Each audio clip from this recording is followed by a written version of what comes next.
Okay, welcome everybody. We're gonna start. I think the panel is gonna sit themselves.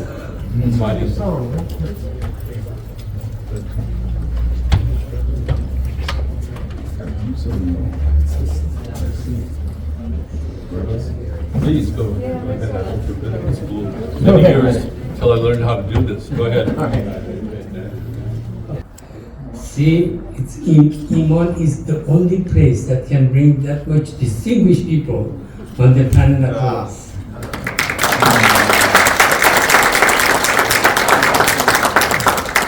I want to welcome everybody to the 21st Interfaith Festival of Unity.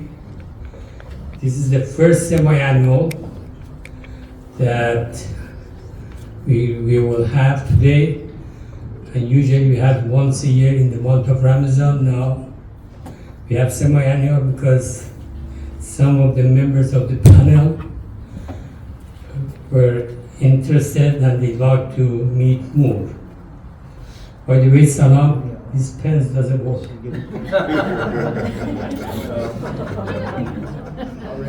Okay. We start, I'm going to ask everybody to introduce and their faith and what they are doing and what is their organization. We start with our newest addition, Mr. Hamid Intizam. Mr. Hamid Intizam is one of the regular and best speakers that we have at Iman in the month of Ramadan and Muharram and every event that we have, and he's an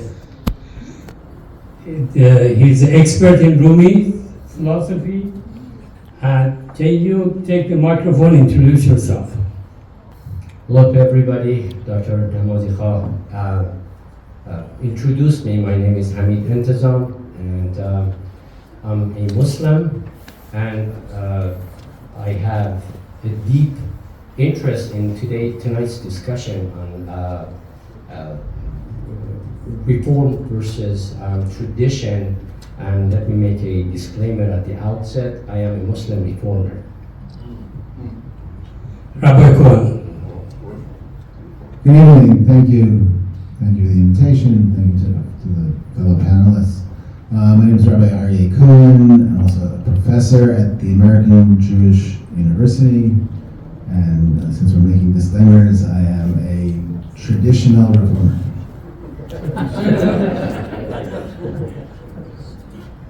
Good evening, Assalamu alaikum. My name is Aziza Hassan. I run an organization called New Ground, a Muslim Jewish Partnership for Change. We focus on having hard conversations that matter.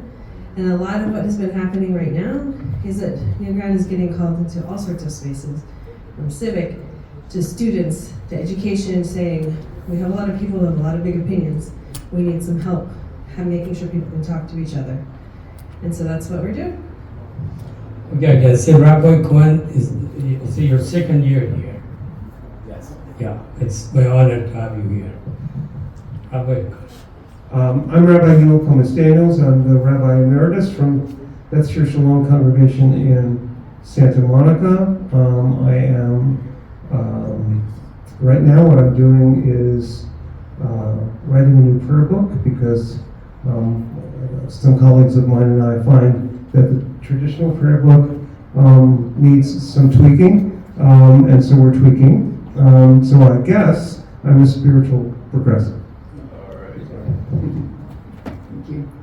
I'm Dr. Love Sprague. I am the current president of the Gibord Sprague at the Gibord Center Religion Inside Out, which is an interfaith spiritual organization, and we lead with bringing spirituality back into the conversation. We bring all faiths together to deal with issues that are confronting all of us. And right now what we're doing is we're reaching out to both the Muslim and the Jewish community and standing with and weeping with and praying with. And I am a follower of Jesus. That's the kind of Christian that I am. So you could say I'm a reformer, as he was. Salam. Assalamu alaikum, I'm Salam al-Mariati. I'm also a follower of Jesus and Moses and Abraham and Muhammad. Good to be with everyone. I'm here to be a comic relief for Dr. Namazika so that he can have somebody like me. And I feel at home here because alhamdulillah I get a parking spot. So it's good to be with everybody. I'm looking forward actually to this conversation. This is one of the events I look forward to every year, the Interfaith Peace Conference here at Iman, and I thank you for hosting it and inviting us. Is it only parking space? What's that? Is it only parking space? That's what makes me feel at home. That and the qaima. Thank you. My name is Norman Johnson. I'm the pastor of the First New Christian Fellowship Baptist Church, South Los Angeles. Also convener of a group called the South Los Angeles Clergy for Public Accountability. I'm very pleased to be a part of this group today. Several of you I have familiarity with. Neil Thomas Daniels and I served on the board at SCLC, the Southern Christian Leadership Conference, back in the day. And so I'm very pleased, and I'm reading with great interest it's coming out of common ground. I appreciate the effort, I appreciate the perspective, and it's one that I think we truly need in this day and time. So I'm glad to be a part of the conversation today. Rabbi Beliak. Rabbi Beliak has been with us from the beginning of this program. Which dates me quite a bit. And me too. I was here when Moses delivered the Ten Commandments. I do remember Namazika stepping on my foot. It was painful. My name is Rabbi Chaim Beliak. I'm retired. I'm retired from many things. Retired from these kinds of conversations. We've had too many of them. They produce little. We are in the middle of an enormous crisis. We're trying to tread lightly, but the crisis is very painful. And I don't know if in the context of speaking about pros and cons and the wisdom of religious reform, there is room for talking about the great prize of the humanity that is suffering. And humanity has some very specific names. Jews, Palestinians, Ukrainians, Russians. There are many, many specifics that we could add. Those are some of the parts of humanity that are weighing heavily on my heart. I hope that we can laugh a little, but it's a very serious time. Father Axie is Iman's father. I need no further introduction. I'm the priest at Iman here, right? Good afternoon. It's an honor to be with you all again. I'm Father Alexei. I'm Catholic, but not Roman Catholic. I'm Greek Catholic. I'm pastor of 2 small communities in El Segundo, but I also have just begun my 23rd year as ecumenical and interreligious officer for the Archdiocese of Los Angeles, which means that I direct the Catholic Church relations with all of the religions here in Los Angeles. Catholic Church probably not known for being very reformist, but at the same time has undergone many different reforms in the last 20 years, and perhaps we can explain how we do that. Thank you. You didn't tell me you're Polish. I was saving that for later. Assalamu alaikum, how you doing? It's all right. I got my own mic, they get my own personal. I'm not the youngest of this esteemed group. Aziza and myself are the youngest, and we learn a lot from these jokes. So if you hear a joke that rubs you, it was intentional. My name is Umar Hakeem Day. I'm the founder of Encourage, which is a 501c3 social enterprise. And this year I'm really focused on bringing more Muslims into the community organizing spaces and building power. And I want to add to my rabbi, I'm also concerned about the humanity in Africa. When you think about the Congolese, when you think about everybody who's suffering on the continent of Africa, my grandmother was reported to be from the Congo. So I really have a deep concern for my people.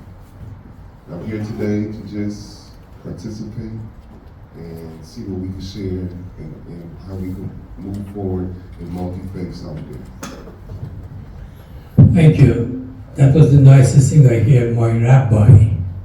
That shows how close we are with each other, even though that for some reason they are trying to put us apart from each other. He made good pickles. Yes. Rabbi Belia? Trying to give me a job. Yeah, he does the best pickles. Question that we have was initiated by Salam and Mariati, and the tradition and reform. I know that Rabbi Belia mentioned we are all concerned about what's happening in the Middle East, what happened to the Israeli people as well as what's happening to the people in Gaza. I think that the war is dirty and crazy, and I feel sorry for the kids in any place. In my opinion, the Israeli kids are not supposed to die, and the Palestinian kids are not supposed to die. But we get to that point. I know I don't want to start with that issue. I want to ask Salam and Mariati to start the discussion and the idea of the tradition versus reform, and explain it, what it means to be a traditional and what it means to be a reformist in Islam, and we go around there.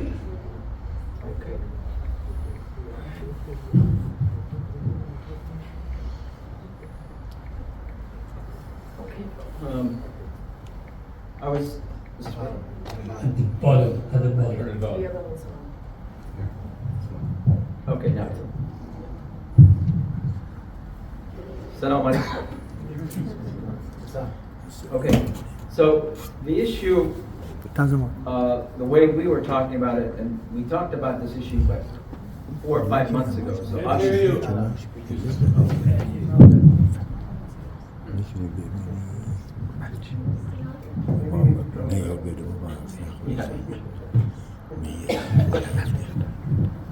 So the issue is,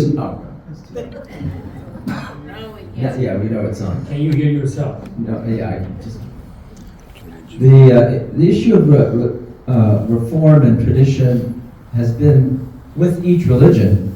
It's just we may not have known about it. So, for example, in Christianity, the whole Protestant movement is considered a reform movement, and the Roman Catholic movement reformed from the Orthodox Christianity, and so on and so forth. So you've had that kind of reform in that religion. Among the Jewish faith, there's the issue of Orthodox, conservative, reform, and so on and so forth. Islam has no mechanism. I mean, it has no structure like that. There's no reform Muslim and conservative and Orthodox Muslim. And I think it was by design, because in general, every Muslim practices the same 5 pillars. There's really no deviation from that. We don't have those who say, well, we practice 3 of the 5, or those who add. And once you do that, you go away from the creed, the aqidah. So there's no structure to say who's the reform and who's not, but there is a mechanism. And in the Quran, the term is islah.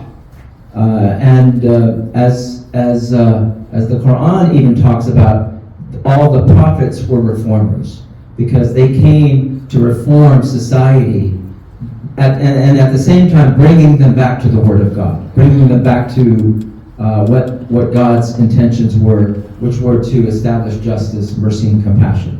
So whether we're talking about Abraham or Moses or Jesus or Muhammad, they all had that same message: to believe in God, to believe in one human family, and to do good. So while we have that tradition within the faith, the question is how, and each group has a different context. So for example, Islam has a number of schools of thought: the Hanbali, the Hanafi, the Ja'fari, the Shafi, and the Ja'fari. And each of them has a deviation or a difference from the other school of thought. And even Imam Shafi, he had a school of jurisprudence when he was in Egypt, and then he moved to Iraq, and he had a different school, and they asked, why are you having these 2 different books? He says, because these are 2 different people. So the idea of changing within the context of your society is not unknown to Islam. It is actually a central part of Islamic jurisprudence. So the question is, we in America, what does that mean for Islam? For Judaism, it meant a lot. Jewish reform in America influenced world Jewry. Same thing in Christianity. Christian reform in America influenced world Christianity, and I believe we have the opportunity to do the same as Muslims. In other words, to have a reform movement in America that is authentically Islam, that is based on the Quran and the traditions of the Prophet Muhammad, peace and blessings be upon him, but within the 21st century context. So for example, this issue of can a woman be a leader is not even an issue for us here. Of course a woman can be a leader. Whereas in certain traditional circles among Muslims, this idea of a woman being a leader is not something that it's out of their text. So they cannot deal with that issue. The issue of religious freedom and whether Christians and Jews have the same means of achieving heaven and paradise as we do for the reformer, of course they do, because the Quran says that. The Jew who follows the Torah and the Christian who follows the gospel. Anyone who believes in God in the last day, they will not grieve, they will not worry, God will reward them. God will reward them where? In paradise, obviously.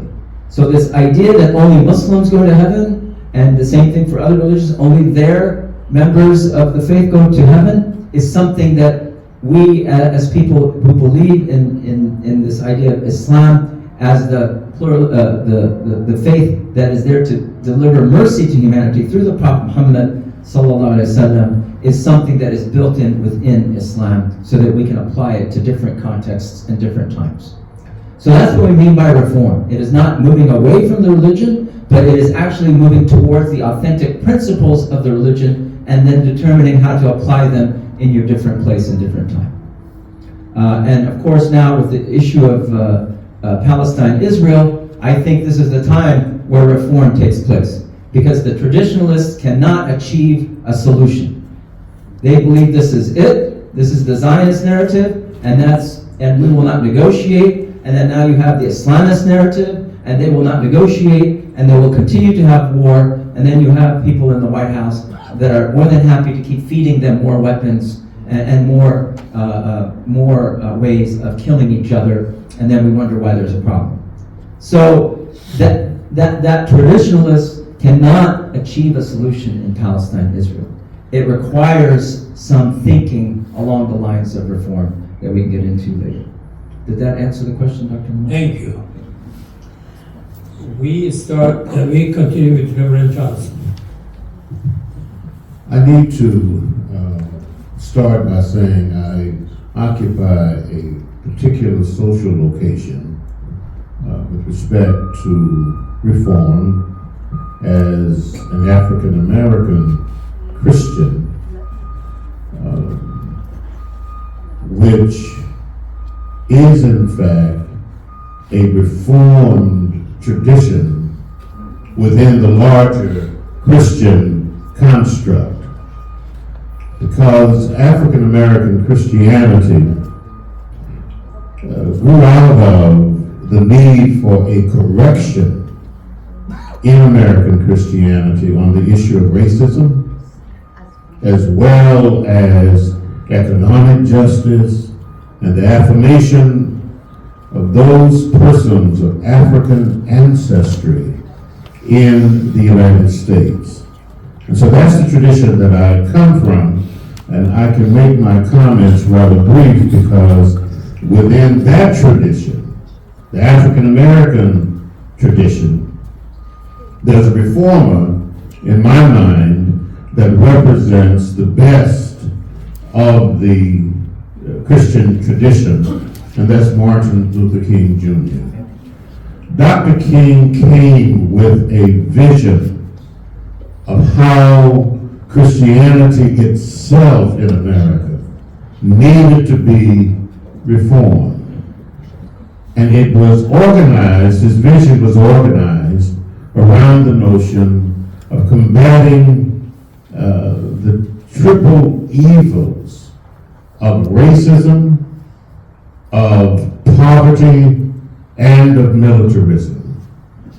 And he brought a vision that said that we need a common view of who we are as human beings that transcend the particulars of our situations, whether it be skin color, social location, or national identity.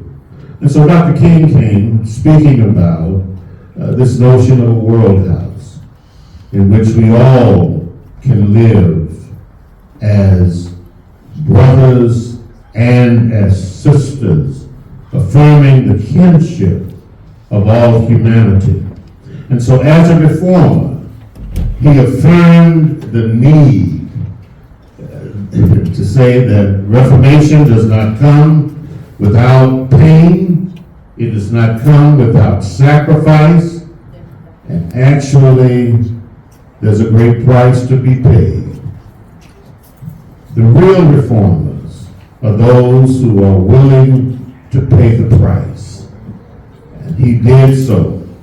His last book, written in 1967, year before his death, was entitled, Where Do We Go From Here? Chaos or Community? And I still deem it a prophetic challenge to not only Christians, but to all what he deemed the religions of the world, that we need to create a world where every person can be respected and valued, and where neighborly love becomes the ethic by which we relate to one another. Thank you. Rabbi Beliak.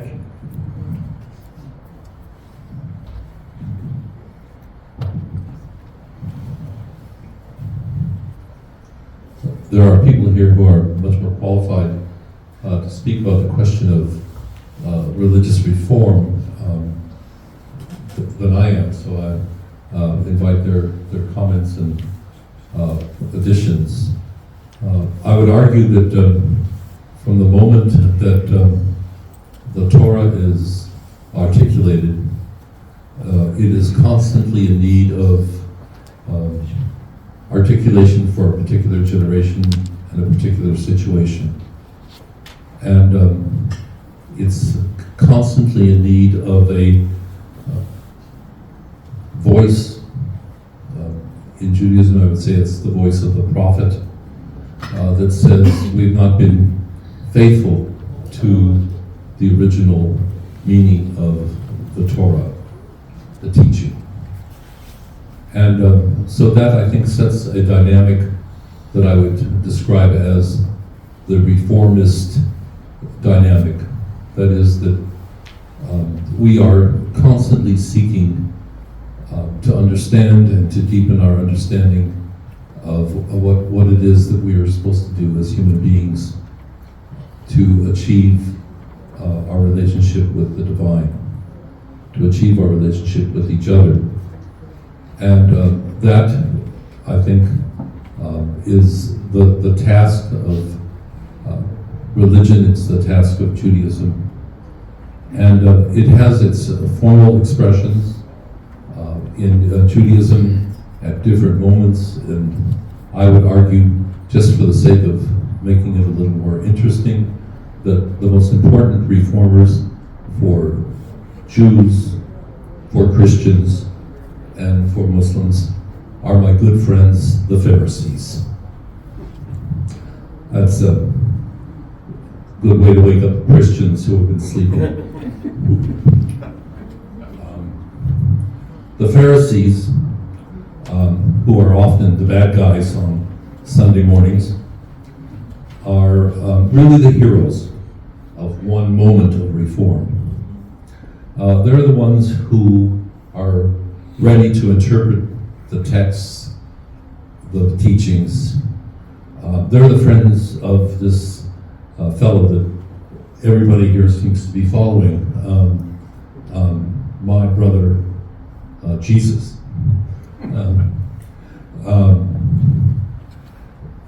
The Pharisees are the ones that argue something like, it's really nice what you do when you go to the temple in Jerusalem, but what if you can't afford the KLM ticket to Jerusalem? Or what if the Turkish Airlines has decided that they're not flying to Jerusalem? How are you going to relate to God? So the Pharisees taught a Judaism that said how you relate in your everyday life, in the small things, how you eat, how you conduct your affairs, how you conduct your business, how you relate. That is one of the foundational ideas of the Pharisaic revolution. And that Pharisaic revolution is at the heart of what eventually the sister religions of Judaism adopted, Christianity and Islam. So I take them as heirs of the prophets and teachers of the most important teachings of reform, but they are just one moment. And throughout Judaism there have been people who I don't think would have been comfortable being called reformers, because in a tradition that prides itself in not noticing that we've moved, we've changed. If you notice, I'm not quite dressed as Father Abraham would want me to be dressed. I've left my sandals at home, and I'm not quite dressed in whatever the television world thinks Abraham was wearing. We have moved, and the good part of tradition is that we are not aware of moving. We feel ourselves in the long line of tradition, though if we think about it as an intellectual problem, we have moved, changed, and we're not as aware of reform. So some of the times, the best reforms happen within tradition, and we're not aware that they've happened, which is a complicated thing. Some of the best leaders are able to achieve reform without people really understanding that they're changing. They need to change, and they're inspiring people to change in good directions. Another group of reformers, and I'll conclude with this. This is not the traditional lecture on reform. By the way, I am a Reform rabbi, so I've left out my history as a Reform rabbi to embrace my grandfather's history as a Hasidic follower of the Ger Rebbe. we don't get a chance to hear about the Jews that walk around in black coats very much. They're really some of the most courageous Jews because they dress up as everybody's stereotype of Jews. They're often the ones that are the targets of anti-Semitism because they look like Jews in everybody's stereotype. So my grandfather was one of those kinds of Jews. He's a Ger Chassid.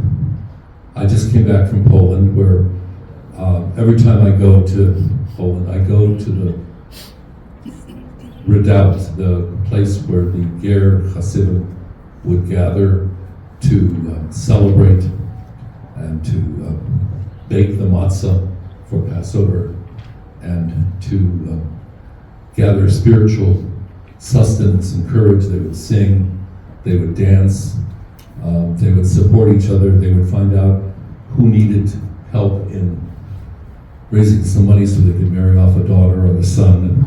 And they would sustain each other in the everyday needs that would allow a community to exist.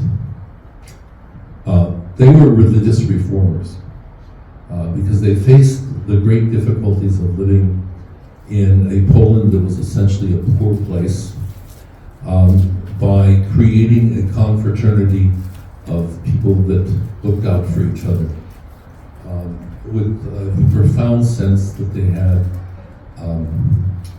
a religious mission. And their religious mission, it's unfair for me to teach it in just 1 foot, was to keep alive a sense of chiyut. Chiyut is a technical term for Ger Hasidim. It means a sense of vitality of life.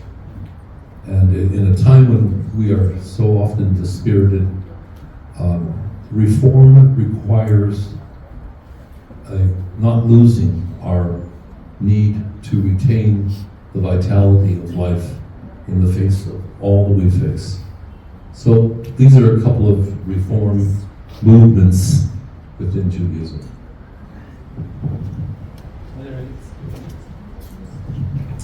Thank you. I liked very much what Salam and the rabbi said about reform. Reform isn't a jettisoning of religion, but rather it's a weeding away of everything that externally prevents us from focusing on the core of religion.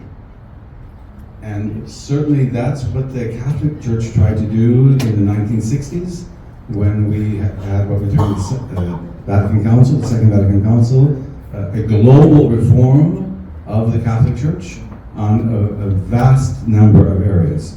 Our liturgy books, all of these things are, what might be most interesting to you would be our approach to other religions. Prior to the Second Vatican Council, we weren't interested in any type of dialogue with other religions. And yet, with the two major documents regarding that, our relationship with our fellow Christians and our relationship with non-Christians, totally revolutionized the Catholic Church's view and interaction with other faiths. We acknowledge for the first time that there's truth and holiness in non-Christian religions. That was a major step for us, a major reform for us. The document deals with 4 non-Christian religions, but by extension all non-Christian religions. Those 4 are Judaism, Islam, Hinduism, and Buddhism. And sadly, not every one of our Catholic people know about these documents. And so it's a challenge for us to filter down to the men and women in the pew. But that's an example, I think, of how reform took place and changed our perspective totally when it comes to other religions. Same thing with Christianity, our fellow Christians. After the split that Islam referred to in 1054 between the Church East and West, becoming Orthodox and Catholic, and then in the 1500s with the Reformation, where the Catholic Church split into what retains the Catholic Church and then the Protestant churches. By the way, we didn't celebrate the Reformation, but we commemorated it, and we learned from it. Had the Reformers Catholic Church listened to the reformers at that time in Christianity, maybe we wouldn't be separated today as all these different Christian denominations. They wanted to reform the Catholic Church. The Catholic Church wasn't willing to be reformed at that time. Great loss for all of us. So I think reform is not a dirty word, but a necessary one. And I think religion constantly, again, not the essence of our faiths represented here, but the externals of those faiths and those ways perhaps that we go about manifesting those faiths can always be reformed. Thank you. Brother Hakeem. In the name of Allah, most gracious, most merciful, Allah says in His speech, the same religion has He established for you as that which He has enjoined on Noah, the which we have sent by inspiration to thee, and that which we have enjoined on Abraham, on Moses, and Jesus, son of Mary, namely that ye should remain steadfast in religion, and make no divisions therein. And to those who worship other things other than Allah, Allah being the proper Arabic word for God, hard is the way to which thou callest them. Allah chooses to Himself those whom He pleases, and guides to Himself those who turn to Him. I'm neither a reformist or a traditionalist. I'm just a practitioner of God's word. Thank you. Mr. Intizam.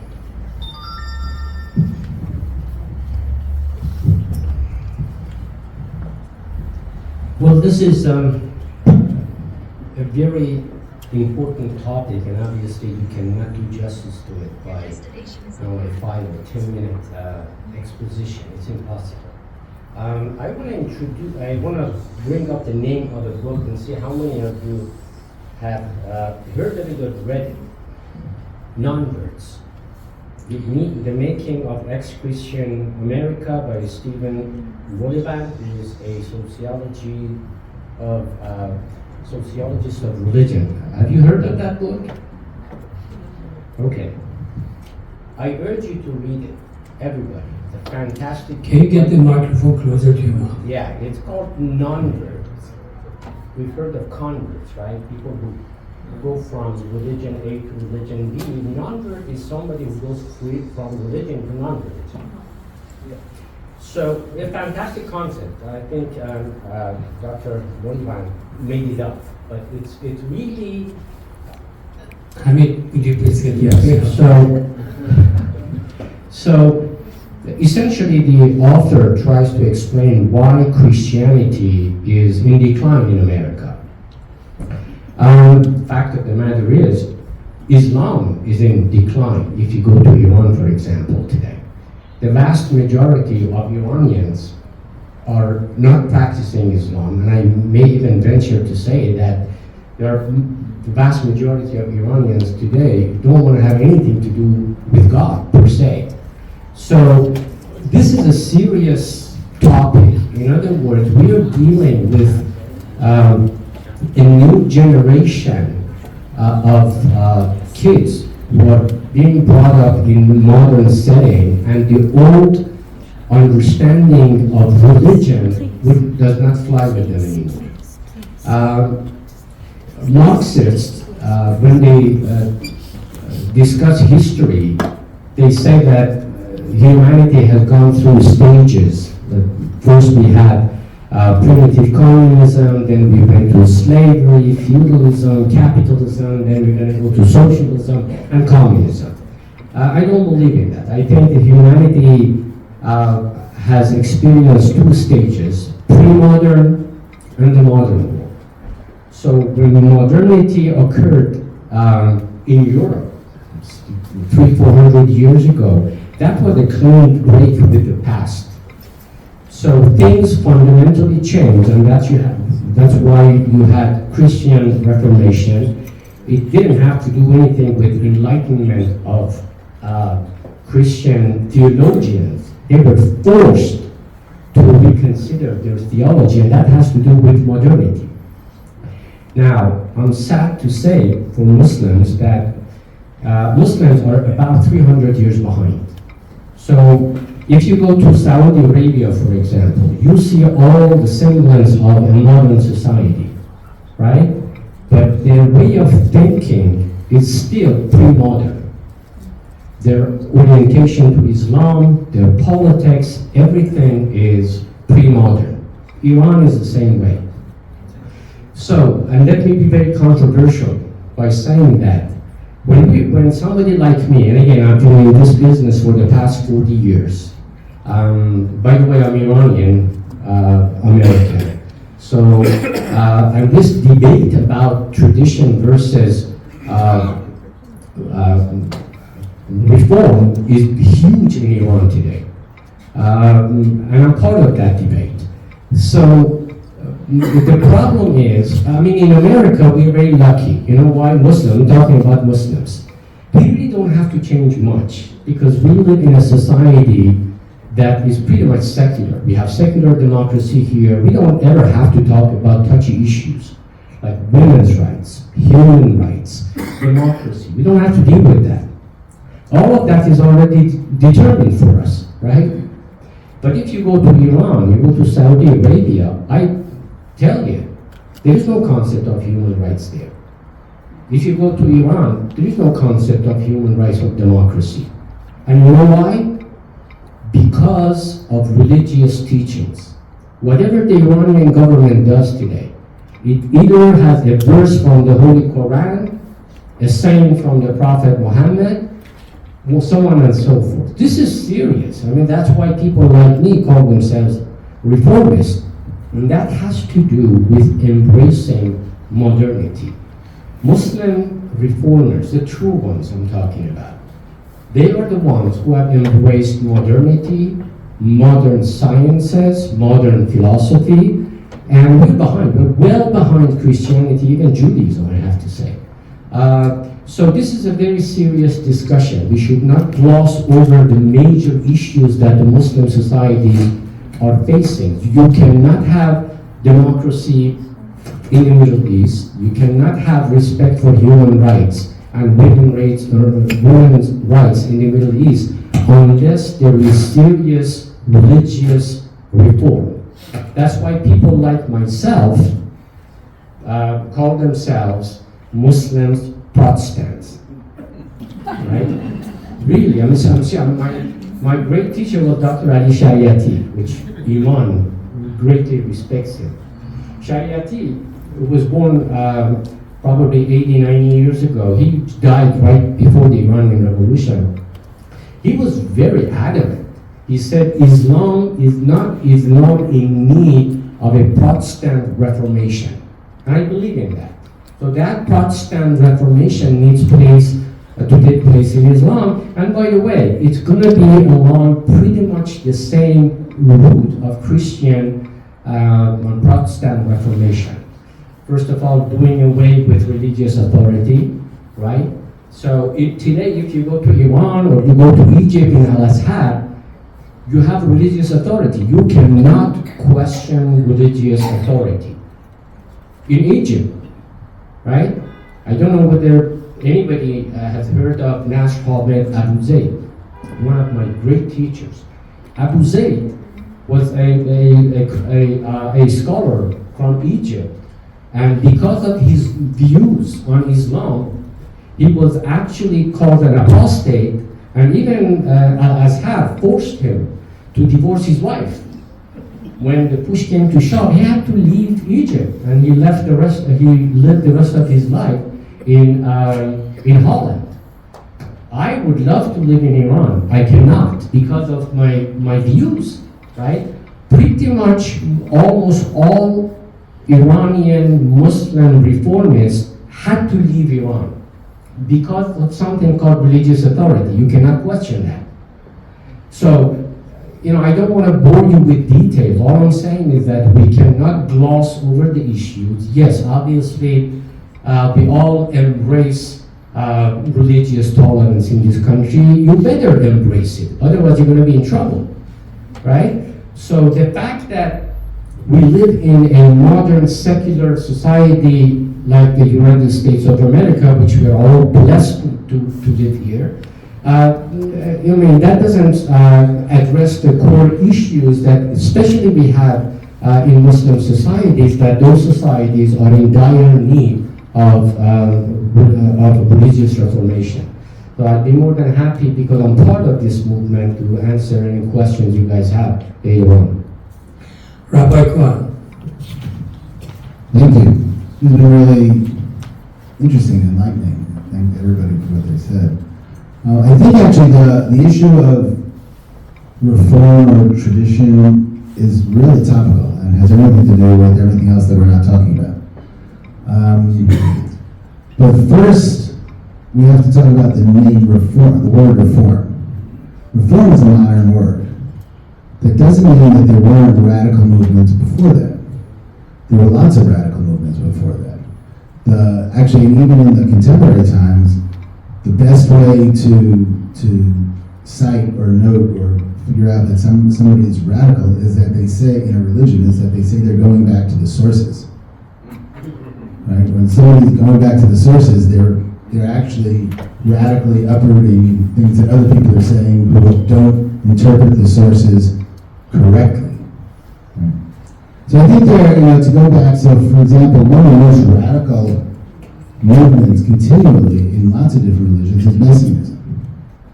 And that actually has a lot to do with what's going on today. Because if you have a Messiah, or you believe in a Messiah, whether it's the Sebastian Shabtai Tzvi in the 16th century, whether it's you're Zionist, you're a Messianic Zionist today, in which you have a clear vision of what the land of Israel will look like, it means that you have a picture which is God, which is divinely ordained. The same thing in other traditions. That a person who is Messianic is not going to let anything stand in the way of his religion. I remember I was in Israel when the Sinai Accords, the peace treaty between Israel and Egypt, were not only were signed, but then also they were being finished in 1982 in April. And Israeli Messianic Zionists, radical right-wing Zionists, went down to the Sinai to a settlement called Yamit, which was in the northern Sinai, and refused to leave and had to be dragged out by the Israeli army. But their slogan was, there is no surrender on the way to redemption. Right? They knew that redemption was coming, and they knew that every square meter of land of Israel was necessary for redemption. And so they just said, as a fact, there's no way back on the way to redemption. And so they fought with the army, they fought with each other. But obviously, as most messianic groups are, they were wrong. They didn't have the right date, they didn't have the right information, but they were very powerful. And that comes to say that there are, in the religious community, in a very kind of off-the-cuff way or somewhat simplistic way, there are two visions for Judaism. There's the Joshua vision and the Mishnah vision. So the Joshua vision is a vision that's been taken up by the right-wing religious Messianic Zionists. Joshua, if you remember your Bible, and some of you don't, and for some of you it's not your Bible, that Joshua captured the land. That was Joshua's purpose. Mishnah, which is a rabbinic text that was written in the year 3, more or less edited in the 3rd century, was a text that grappled with the notion of diaspora, with the fact that there was no longer a temple, that there was no longer a political state. And so in the Jewish community, there are those who are Mishnah Jews and those who are Joshua Jews. There are those who see the Bible as a playbook, especially the books of Joshua and Judges, as a playbook for what people should do today. And there are those who see rabbinic Judaism as a playbook for what should happen today. How do we create community and continuity without a state, without a political infrastructure?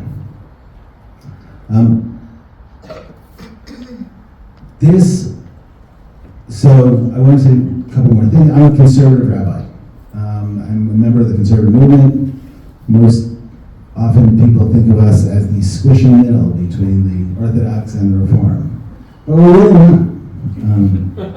No, really. In the 19th century, here I'm going to get a little controversial, because why not? In the 19th century, the Reform movement came up, and one of the reasons for the Reform, what the Reform movement wanted to do is they gave they vetoed the halakha, the Jewish law. They basically said that the Jewish law was no longer binding. It still took them a century to ordain a woman as a rabbi, but that's neither here nor there. But they got rid of Jewish law, and here's the thing. They tried to become as Protestant as possible while staying Jewish. Right? They wanted to become, in our terms, they wanted to become white in Germany and in the United States. The conservative movement, the Orthodox movement went the other way and said, for example, things like you couldn't get a sermon in German, because that was one of the things that the Reform movement did. There's no legal reason not to do it in Jewish law, but they said you have to go all the way the other way and say you can't get a sermon in German, you can't, other things like that. The conservative movement, which started under a different name in Germany, said, you know what, we are conservative. We want to conserve the tradition. But at the same time, we recognize that religion evolves. And so we are going to add historical understanding to our legal process. And so Jewish law is a main part of what our tradition is based on, but we understand that Judaism evolves. So for example, this might come as a shock to y'all, but when God gave the Torah to Moses at Sinai, there was no electricity. Right? So what do we do with electricity? Right? So there's a debate in Orthodoxy. There's no debate in Reform, because people just decide how that fits into the spiritual practice. In conservative Judaism, the question is electricity, does electricity fit into a traditional category like fire, which is forbidden on the Sabbath? Does electricity not fit into any category, and therefore it's permitted because it's something totally new? So we understand, so in the conservative movement, we understand that history rolls on. Now, one of the things that happens in the United States is that all the movements, from Orthodoxy to Reform, Reconstructionists, and on, become American movements. They're all American movements. And the American cultural moment is the moment in which they are embedded. And so the fight, the real fight comes out in terms of how American Jews define their own identity. And the way in which, so in the 50s, all of a sudden you had American flags appearing in synagogues, because it's the anti-communist moment. Everybody had to prove that they were anti-communist. Once you had an American flag, it was easier to get an Israeli flag, a foreign country, but into an American synagogue as part of their identity. And then slowly, it is an American move, slowly support for Israel became central to Jewish identity. And that's a radical revolution. To have a political, at the beginning of the 20th century, most traditional Jews, Orthodox, conservative, were anti-Zionist. By the end of the 20th century, almost none were. Right? Most Jews were very Zionist, religiously Zionist, and saw Zionism as a central point in their identity. So I think when we talk about reform and tradition, reform is not really a good word, because it covers up the radical changes that happen in tradition, aside from those that call themselves reform. Aziza. You know, when I first heard the question, my initial response was neither. Nothing, really. I'm actually in a place to reclaim my soul. I'm so angry. I'm hurting so deeply. And I know other people who are hurting. deeply. And from what I've seen, regardless of who we are, we just want to be seen. We really want to be seen. I think of my literally being able to take over and be in line with who I want to be as a Muslim woman, as a mother, and as someone who cares deeply about the world around her. And I know that if I want space, I know that I have to truly honor others and where they are. And what our traditions say, and why I'm trying to reclaim my own soul right now, is I see the darkness, and it's not just outside of me, it's inside. And I feel it in such a strong way. And I know that if I'm going to reclaim it, I have to be able to come back to the essence of what our traditions tell us. Like when we first, as Muslims, when you're supposed to say hi to somebody, you're supposed to say, Assalamu alaikum wa rahmatullahi wa barakatuh. And so here I am as a woman who doesn't even cover her hair, who is Muslim, who deeply believes in the Quran and many of the other religious traditions. And I find myself wanting to say all of those words because it's saying, may peace and God's blessings be upon you. And it's actually also asking for God's mercy in that sentence. And so it's not just about seeing the other person and acknowledging them by looking them in the eye. It's also about offering them a blessing. And I think of the other traditions, my very good friend, Rabbi Sharon Rouse, the conservative movement, has this interview with Ezra Klein. Everyone here should listen to it.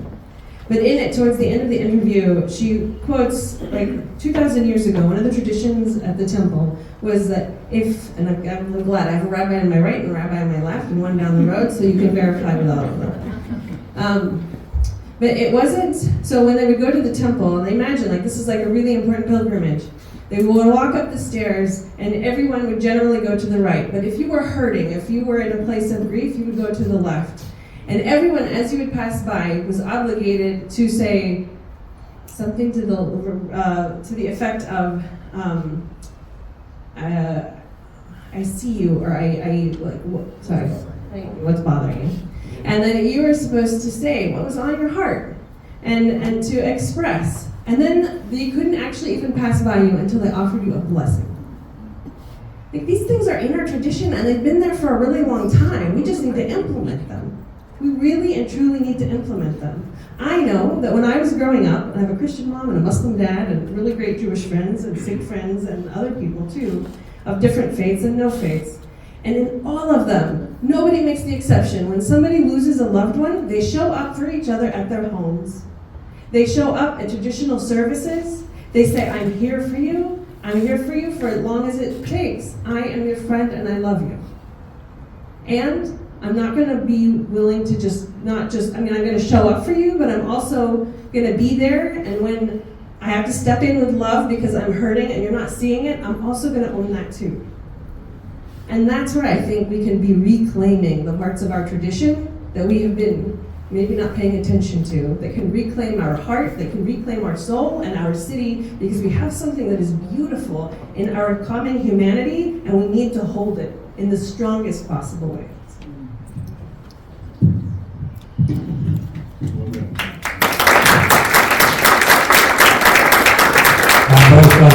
I wish your guitar was here, that would be a good break.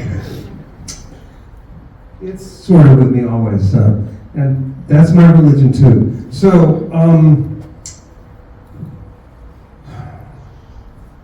when I was born, my parents were from two different Jewish backgrounds. My mother was traditional, although she was not trained exactly in traditional Judaism, but she knew what it was, and she knew that that's how Judaism was. My father, on the other hand, was raised as a Reformed Jew, so in a sense, they were a mixed marriage. And they had to sort of figure it out. What we ended up with was a very practicing Reform household. Okay? So the Sabbath, Shabbat, was always Shabbat in our home. And in fact, when I wanted to start going to high school football games, my mother said, your father doesn't want you to go to the football games, he wants you to be home for Shabbat. All my Jewish friends were going to football games. But, so it was moving. But, when I had just become bar mitzvah, I was 13 years old. I was sitting in the synagogue and I could do the prayers the way everybody else could do them, in Hebrew, and I was following along, it was great. I could do it so well that I decided to look at the English. And I said, if that's what I'm saying, I really don't quite believe that. What am I supposed to do? And so this thing began to happen inside of me. And by then we were in a conservative synagogue, actually, right? So I was raised partially Reform and partially conservative, and I was okay with this struggle inside of myself until a friend of mine who was a really talented musician, so much so that the Army asked him and his little jazz group to go to Vietnam and entertain the troops, and while they were there, they were ambushed and he was killed. And everything spiritual that had been taught me flew out the window because of what happened. Tragedy does that. As one of my colleagues, one of my classmates actually said, it didn't pass, my religion didn't pass the tragedy test.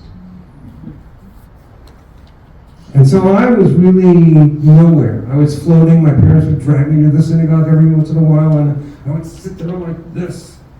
Besides the fact that I was a teenager, because teenagers sit like this, I was just having so much pain.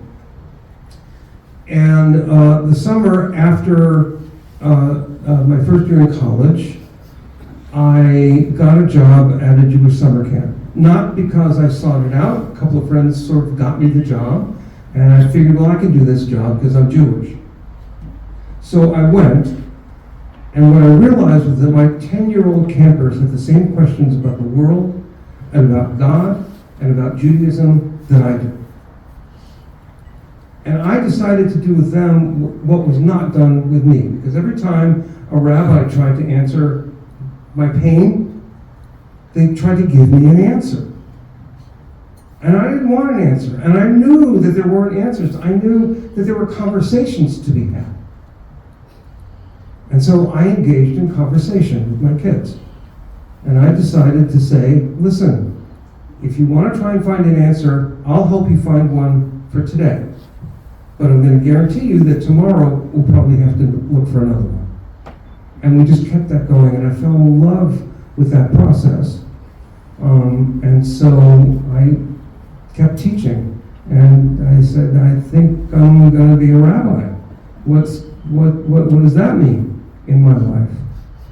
What it meant is that, I finally realized what it meant when one of my teachers, one of my favorite teachers, Larry Hoffman, said, Judaism is a conversation. And we've been having that conversation ever since Moses did, maybe it's when time first came to the Iman Center, when Moses gave the Ten Commandments. But we've been having that conversation for a long time. You know, the rabbis couldn't even imagine all the Jews at Mount Sinai all agreeing on accepting the commandments. So they made up a story. And the story says that God was about to give the Ten Commandments, but first God lifted up the mountain, moved it over the Jewish people. Moses and God in the same voice looked down together and said, will you accept these commandments? And they looked up at the mountain and they said, sure we will, right? And the mountain moved back. That was the only time the Jews ever agreed. Ever since then, we've been in conversation. And the more you're in that conversation, the more Jewish you are, the more spiritual you are. I think the more you're in the conversation of Christianity, the more of a Christian that you are, because it can't help but evolve. And that's why I am progressive. And I keep writing new prayers, because the prayers that I've inherited don't necessarily express what I'm feeling. And what's my deep core? The kind of things that my good friend Aziza was just saying. Those are her core. Those are the prayers of her heart. And I have to express mine. Sometimes I do it with a guitar around my neck, but other times I do it without. But it also needs to be sincere. I can use traditional prayers as a springboard to my own feelings, but sometimes I need to go directly to my own feelings and the way that I want to say things, the way that I need to say things. You know, in my own heart, I've given up praying to anyone or anything. I try and pray with everyone and everything. And if that is something that I could say to both Palestinians and Israelis at this time, you can't pray to anybody outside of, you need to be able to pray with an Israeli, and Israelis, you need to be able to pray with Palestinians. And all the grass, and all the ground, and all the air, and all the animals, and all the insects, and you need to wrap them all together, and embrace them all, and hold them, because there can't be any other religion than that. You can see it through the eyes of Islam, you can see it through the eyes of Christianity, you can see it through the eyes of Judaism, but it ends up in the same place. It has to end up in the same place. I'll leave you with the title of one book. There is no Messiah, and you're it.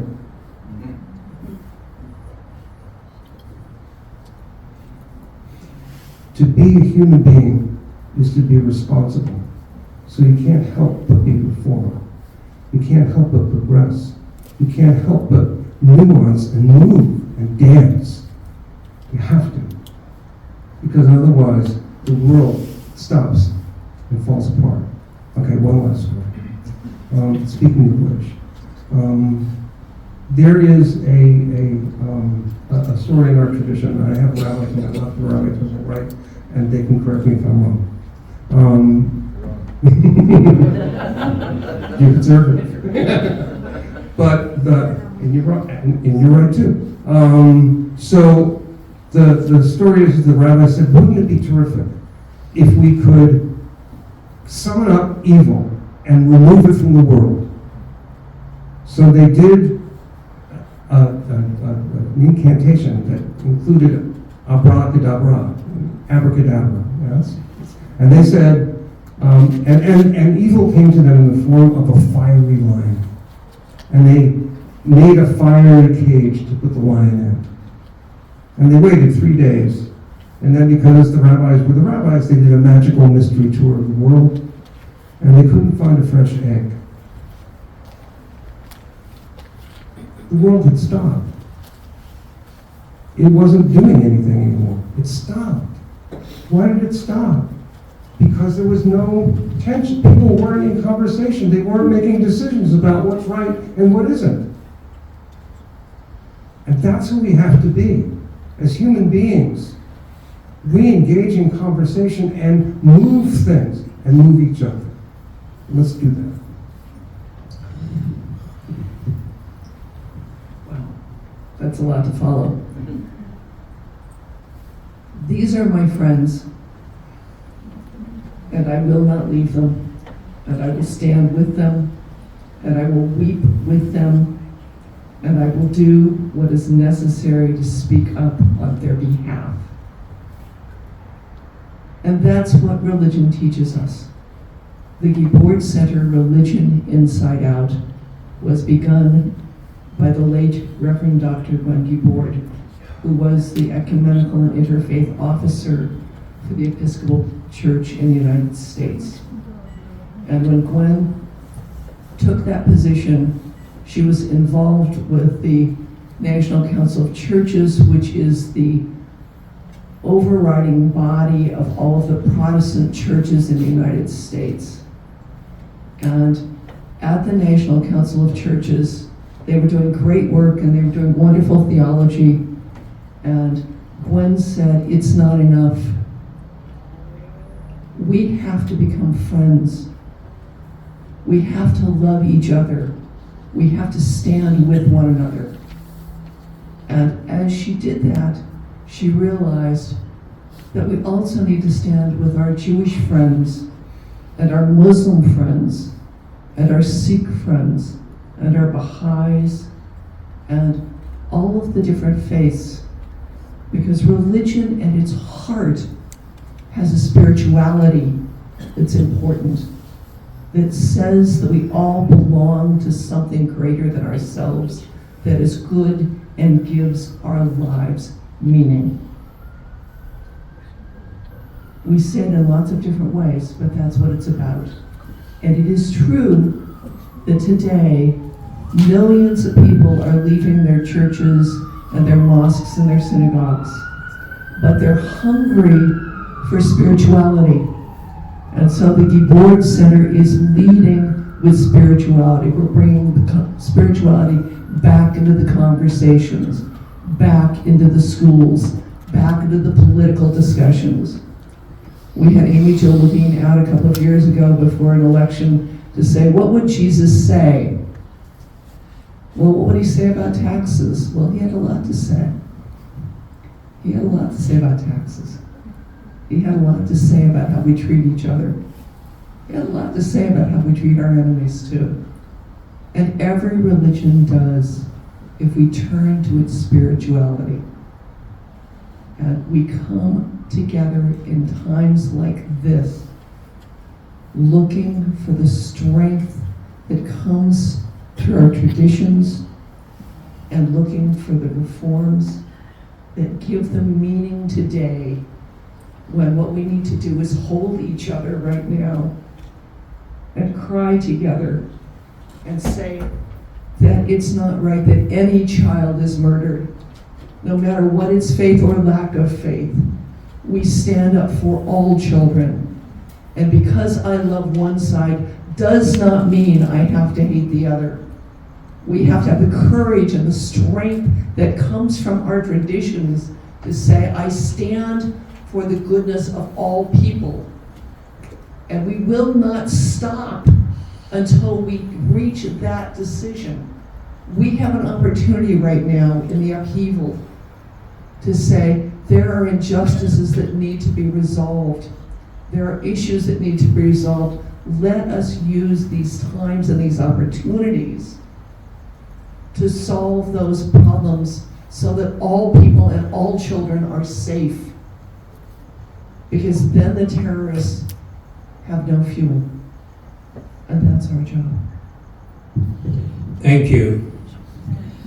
I think that one of the things I was thinking right now, I said, I give myself a credit to bring 3 rabbis in one panel. Anyway, the time, we had a good discussion, we had a long discussion. I think we have, for the panel, we have about half an hour. So I would ask each person to limit their comments to 3 minutes. And I know everybody is craving to get to the issue of the Palestinian and Israel issue. But I think that in your speech, everybody mentioned something. I don't want to go there. One of the topics that we were supposed to talk about, this topic chosen before the war, was when we talk about the reform versus tradition, we always should talk about the women's right. Without any question, in Muslim, Christianity, Judaism, traditional ways of practicing the religion, the women were not being treated equally with men. Now, what do you think, based on your belief and your faith, where is lacking and what should be done? We start with Salam. Quiet for a long time, and that's his nature. Okay. Well, I think number one, there's no reform without women's emancipation in Islam. We cannot continue in this course where there are religious police in Iran and still in Saudi Arabia, in Muslim countries that claim to be practicing Islamic law, and their job is to police the religiosity of people, namely women. and we have so many cases where women have been harassed and killed because of that situation. So to start, in terms of reform, which I agree, that it has to start on practical issues. It cannot happen in Iran or Saudi Arabia. It cannot happen in any Muslim majority country right now, unfortunately, because the alim, which is supposed to be a scholar, has become not just a religious authority, but a political authority, who now we have to adopt not to religion, but adopt to his ideology. That is the source of extremism. That is the problem with traditionalism right now. And so the first step we must take as Muslims is to say that America offers us that opportunity for reform, and we denounce any form of religious police in the name of our religion. That's number one. Number two, the apostasy laws and the blasphemy laws that are used to intimidate and discriminate religious minorities like Ahmadis, like Shia, like so many other religious groups in Muslim majority countries. That also has to be reconsidered or dismissed, because first and foremost, it is not in the Quran. The Quran does not have apostasy laws, does not have blasphemy laws. It says this is the jurisdiction of God. Leave it to God if somebody blasphemes God. Leave it to God if they leave the religion. It is not my job to tell a person what religion to follow or not to follow, to go to or to leave. So the idea of apostasy is not a part of Islamic jurisprudence. Yet, there are people now, for political reasons, for political authority, for political totalitarianism, have made blasphemy and apostasy laws a central part of religious law there. These are three issues that we can start with in terms of reform. It can start in America, and therefore, to me, Islamic reform is not just a place where we can start in America. It is where America has helped reform Judaism and Christianity, and indeed, it can help reform Muslims as well. Reverend Johnson. Well, on the issue of reform, those of us who embrace a book religion, for us Christians, it's the Bible. It's grappling with language and the way in which the language itself dehumanizes, marginalizes various groups, including women. The sister that spoke about the National Council of Churches, I remember part of the reaction to the new language in we had a revised version, but the new revised version of the Bible was soundly rejected by a number of religious groups because of inclusive language. Did not want to lose the masculine dominance of religious perspective. And so when I think about reform and the struggle, this is tough, because you still have folk who believe that these are Christians that believe that the King James Version of the Bible is the authentic Word of God. And you can't challenge that. If you do not quote it as 16th century Elizabethan English, that's the language of God. And so part of the issue of reform for those of us who are products of book religion, it is the language itself that conspires against reform and our understanding of that. And then the last thing that I would say is the notion of a theological vantage point or an interpretive vantage point. I know Paul is not popular with a lot of folk, but when Paul speaks of being in Christ, there is neither male nor female, Jew nor Greek, slave or free, but we are all one in Christ Jesus. That's a radical concept in the Roman world that Paul lived in, because it destroys hierarchy and the kinds of differences that we maintain and gain status, gain power over.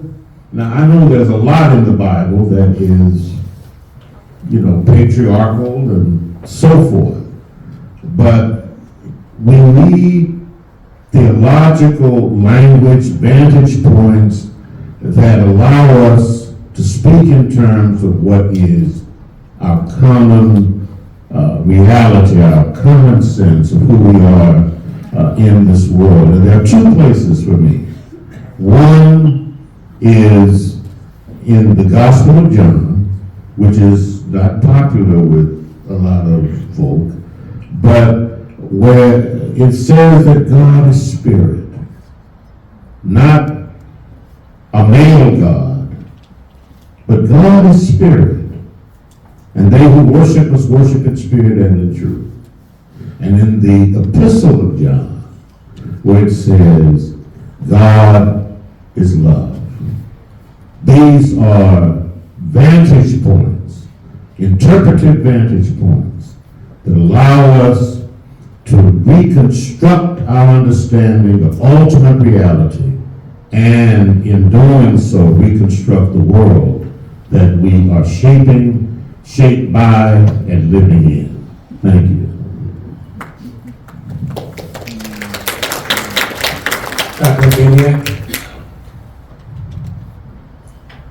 So the question was the very important arrival of equality for women.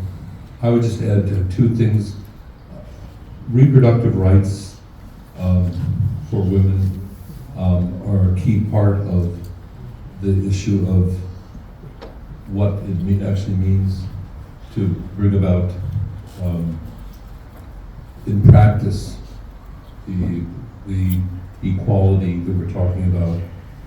And two, some way to address the enormous inequality of wealth that we have. Those are issues that are profound. They're religious issues, and unless we can address those issues, we're just not really doing our work. Father Alex. Thank you. I mentioned earlier in my earlier remarks about the reforms of the Catholic Church in the 1960s through the Second Vatican Council, and how that reform is still ongoing. It's certainly not completed and not fully realized everywhere. One way that reform is ongoing is that we just completed what we term a synod. A synod is a listening session throughout the world. Individual parishes here in Los Angeles were supposed to have sessions where we would listen to how the people feel those reforms are being implemented. And then those findings were taken to the Vatican, where they met for a month. And for the first time at such a meeting at the Vatican, women were invited not only to be there as observers, but to be full participants in the table discussions and such. This is a first for us. And it's an indication, I think, of where the reform, of how the reform of the Catholic Church is continuing. And I would applaud that, even though I'm quite traditional. Brother Hakeem. Assalamu alaikum again. Islamic faith. He's a member of the panel, even though he's sitting toward me.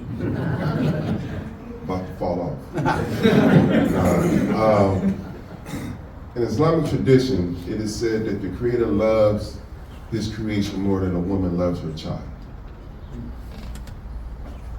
There's another tradition that says that paradise is at the foot of the woman. There's another tradition that says that,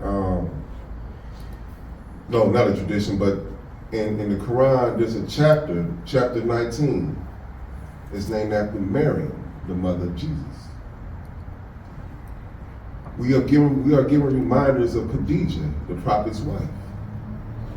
Aisha, radiallahu anha, may the peace and blessing of God be upon her. She is known as a high scholar. She recorded a lot of the prophet's sayings. So we have been given reminders of the role of the woman in our deen. But why have we allowed ourselves to forget? We are scared to admonish one another. We don't give each other reminders about the role of a woman. We don't do a lot of things.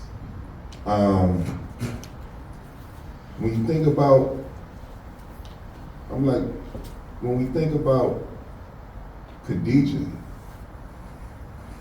she assured the prophet that if God sent you this message, then this is what you need to carry out. Again, when you think about Hagar, the woman who established Mecca, the well of Zamzam, the role of the woman is clear, but it's the human behavior that is disregarding the woman's role. We have dignitaries, we have teachers, we have nurses. My mother was a nurse over the baby ward. So I would like to ask, who has divided us? Who has changed our charter from God's decree? And this is what we have to think about. The woman's role is clear.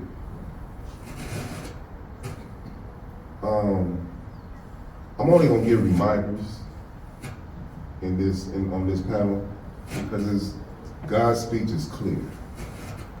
I'm not going to deviate and put my opinion into the game. Lastly, 2 verses, then I got a third one I can share later. But the Creator says, really this community of yours is a single community, and I am your Lord and cherisher. Therefore, serve me. Question, who are we serving when we're not serving the Creator? Next, whoever works any act of righteousness has faith. Whoever works any act of righteousness and has faith, his or her endeavor will not be rejected. We shall record it in his favor. These reminders are in our books. Are we not studying? Are we not reminding one another? Are we not practicing it? I'm looking to align with those who want to practice and put this faith into action and build this multi-faith solidarity of work that we need to do and build power, not just for the Muslim community, but for mankind. I'm pretty sure when I say mankind, everybody can agree with this. Oh, raise the mic? My bad. So, I'm only going to give reminders because everything is in our books. And if there's a next round, I'll give you the last one. So I want to make sure we come back to you. Oh, we have next year too.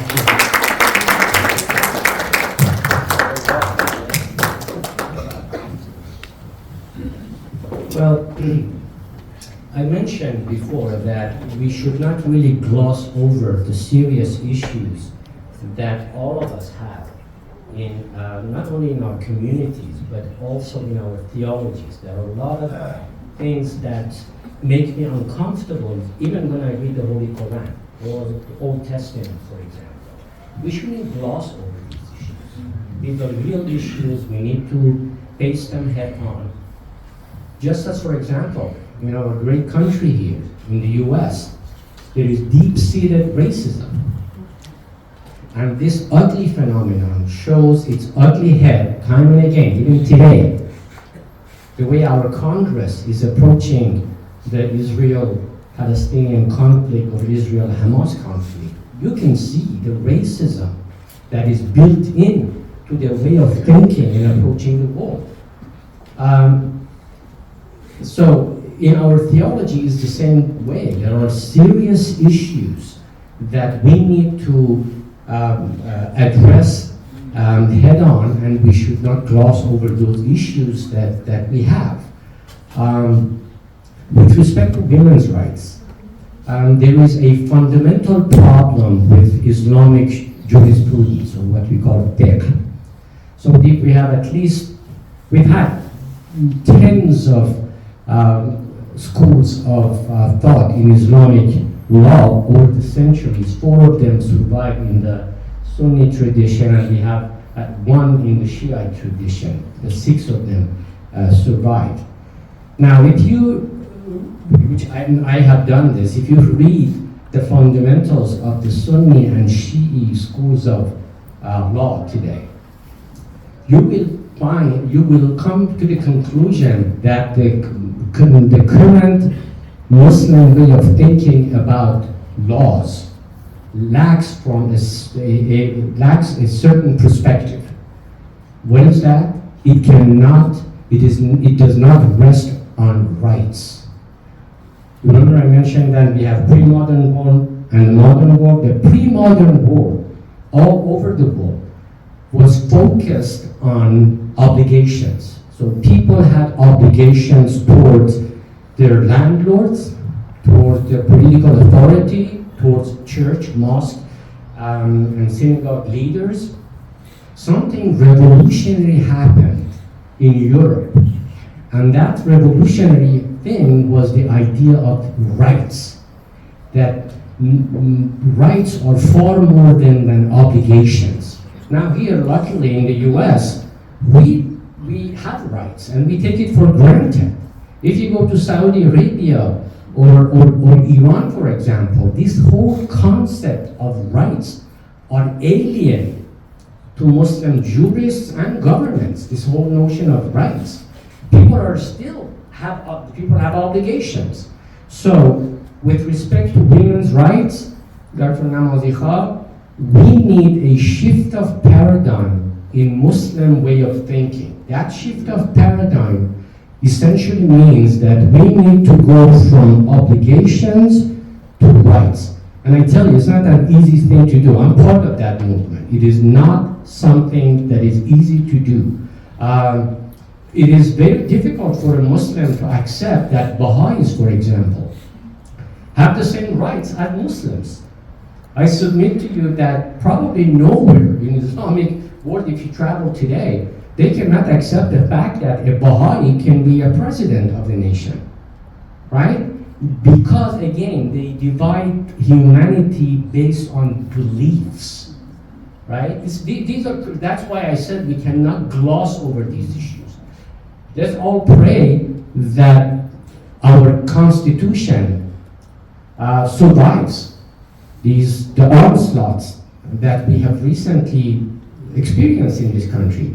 Just imagine for a second that the separation of church and state is gone overnight. A lot of us here, we're going to have serious problems.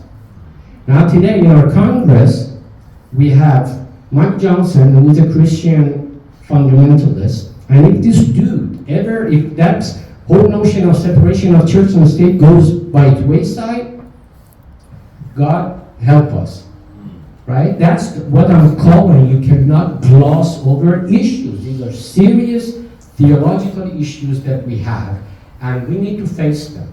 So, going back to your question, the issue of women's rights. I have 2 daughters, right?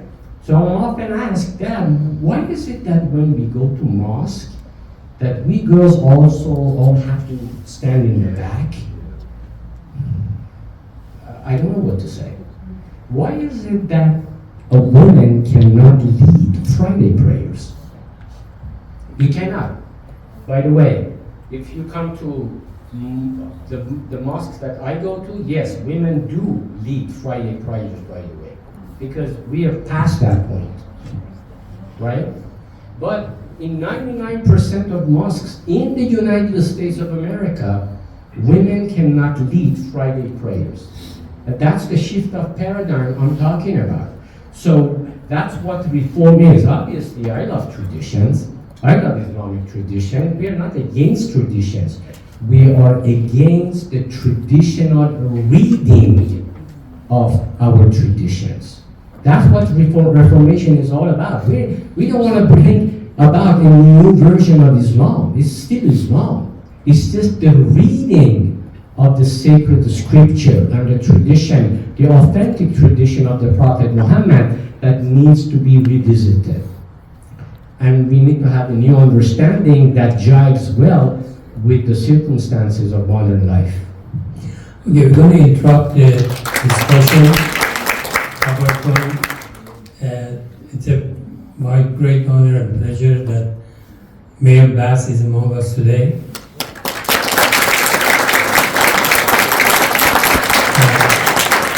I couldn't believe that she had time to sit that much.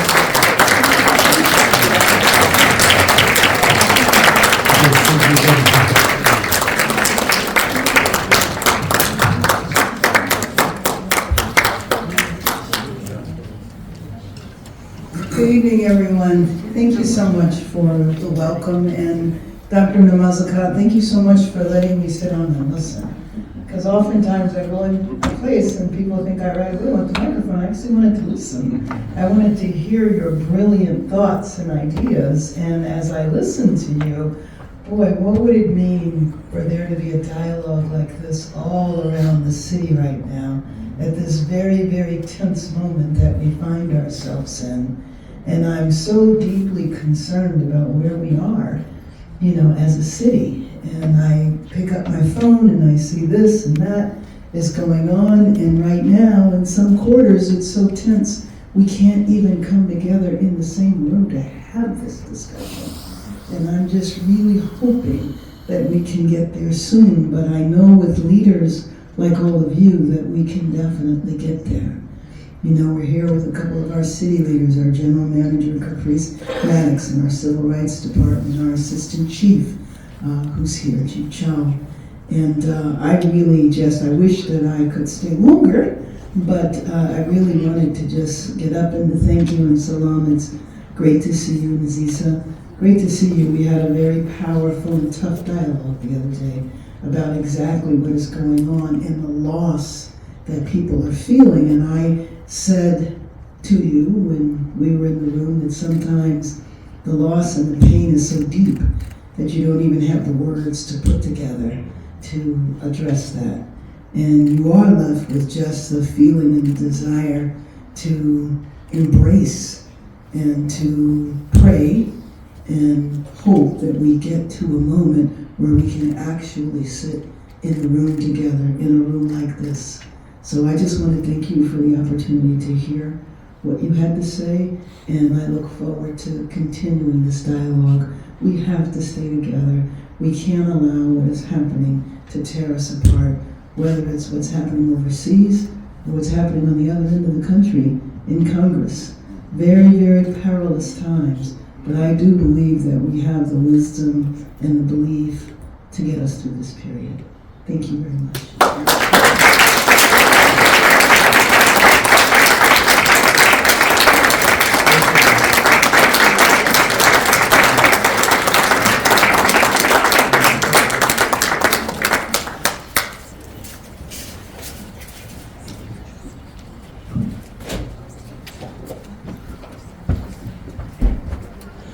Those who were with us before, they know that the mayor comes and talks and leaves. This is the time she said she wants to sit.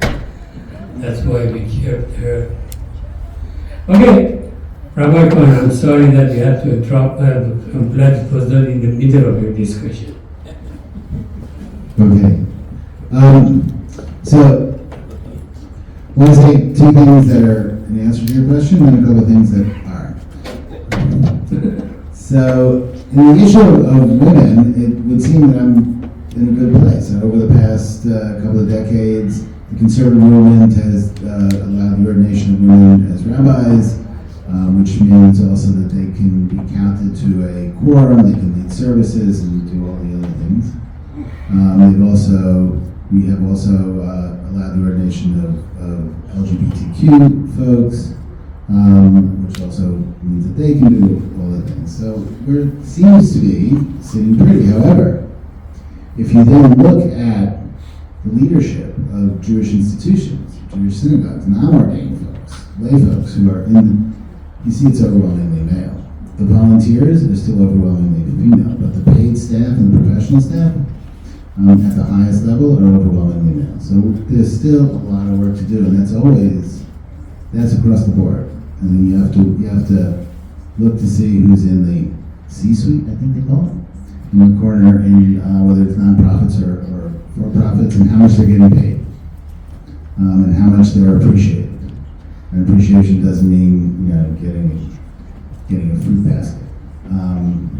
So I think that we all have a lot of work to do. On the other hand, the good news on that is that things are moving. Even from the Orthodox parts of the Orthodox world are ordaining women as rabbis. In many places in the Orthodox world, women have access to the highest levels of religious study. In yeshivot, they're studying the Talmud, which is kind of the central traditional text. So there is some optimism. But I want to say that the other thing I want to say, which has nothing to do with your question, but has to do with a lot of other things, is one of the problems we have in Judaism is the question of authority. Right? Who gets to say whether something is kosher or not kosher, whether something is good or bad? Now, there is there's a phenomenon which has happened, and this especially happens on the religious right, especially with the messianists, that they are, on the whole, although actually now there's a phenomenon where you have people who associate themselves with the religious right in Israel, the Jewish right, messianic right, who aren't observant. But on the whole, those folks are punctiliously observant of all the commandments. They'll only eat kosher, they won't carry on the Sabbath, they won't hold it. And if they have to do something which might be a problem, they won't do it before asking a rabbi. On the other hand, when they go out and they invade a Palestinian village on the Sabbath with guns, they don't ask anybody. This is mind-boggling. Within the structure of Jewish law, this is mind-boggling. How can they decide on themselves to use a gun, which is forbidden on the Sabbath, to walk where they're walking, which is outside of where you're allowed to go on the Sabbath, and then to threaten somebody's life, ever, without asking well-respected rabbinic authorities? And then the other problem is that there are some rabbinic authorities who back them up. So we have a problem with authority. The fact that we don't have an authority, oftentimes I say that I'm not part of an organized religion, I'm Jewish. We don't have a central religious authority. And that's good for most of the time. But the question of who gets to interpret the text and we have a phenomenon of a lot of internet rabbis who on social media decide what is Jewish and what's not, what you can do and what you can't, which is not how religion is supposed to work. Right? It's supposed to be thoughtful, nuanced conversations in dialogue with people. And so I think that that's a real problem. And this goes whether you're Orthodox, conservative, or Reform. Even if you don't have even if you don't give Jewish law a veto but only a vote, there still should be a real important, deep, nuanced conversation before doing something that actually has massive impact on the world. Thank you. I really appreciate, especially the way you're lifting up the system and how we operate within the system and who we defer to for authority. For me, I guess it's essential to zoom in a little bit about where, it's so easy to say, You know, there's a bigger system, and there it is. It feels like it's very skewed. Even in the best places, it's skewed in favor of men. It just is. And I notice it the more I'm in different places. But the other thing too is there's also really important examples where we're lifting up each other. And I think it's actually important to keep lifting those pieces up and owning our voices and stepping in as well. Like I've been here, how many years, Dr. Namazaka? Like you've always been a champion of making sure that you are lifting women's voices. And I think it's important to recognize it and not to just gloss over it. It's actually part of the work itself. And there's also like where we own our own responsibility around these issues. And sometimes it's harder to own it. But I'm, you know, also the child of my father's Palestinian. And when I was 3 years old, like they would say, Aziza, what's your name? And all my aunts and uncles were sitting around and they would be drinking tea because that's what we did. And I would stand up on the table and I would very proudly say, my name is Aziza Farouk Ali Hassan Ali Hussein Ali Hamad from Qubab. And so that's multiple grandfathers, my father's name, my grandfather's name, my great-grandfather's name, and you keep going, right? Until you get to the part from Min Qubab, which is from Qubab, which is a little tiny Palestinian village that we're from. And those are all central pieces to my identity. Last year, I went on a personal pilgrimage to go see Qubab, which has been literally wiped off the map, and is now called Kafar bin Nun, and so many other pieces. But I think the other piece that really came to light for me that I wasn't anticipating was also starting to uncover the stories of my grandmothers and my great-grandmothers, and they were fierce and ferocious, remarkable human beings. But that's not what I remember of my earliest childhood memories. It was literally like all following the line of males all the way down. And it's not to discount that they have an important role in our family, but it's also, what are the stories that we're lifting up for our children? What are the stories we're lifting up in our community? Those things matter. They matter a great deal, especially as we're reconsidering and trying to figure out and negotiate like our role as women in society and what we contribute. And the last part I want to say is, I'm also a mom. I have 2 beautiful boys.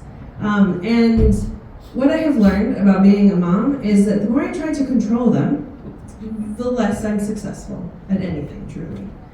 And I think that these have implications in our general society too, because most of what I see in the role of women and our roles and systems in society all comes back down to control. And like, we think we're protecting women, but really comes back to control in some form or shape. And like, what does it mean for us to be able to answer Omar's question? Like, who has divided us? Who are we serving? And I think sometimes we're serving our own ego, and we are the ones who are in the way. And we need to just think about how we are lifting each other up, whether we're male, female, male, whatever we are, but how are we actually lifting each other up in a way that is true to our core values as people of faith who care about making the world a better place. Thank you.